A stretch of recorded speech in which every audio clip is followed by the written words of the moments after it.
If you're single in 2026, you need to watch this, because this dating app was literally designed to be deleted. The app is called Hinge. They now generate $500 million in revenue every single year, and I think there are a few underrated business lessons that we all can learn from Hinge. Number one, they turned quitting into a growth strategy. Now, most apps here like to keep their users as addicted as possible, because with more addiction means more dopamine, more revenue, and that's how they generate revenue.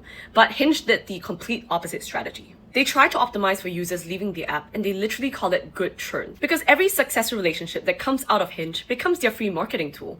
If your friend met their partner through Hinge, they're probably going to tell you about it. And sometimes word of mouth may actually be more valuable than any paid ad campaign out there. I think there's a common misconception that churn is always bad.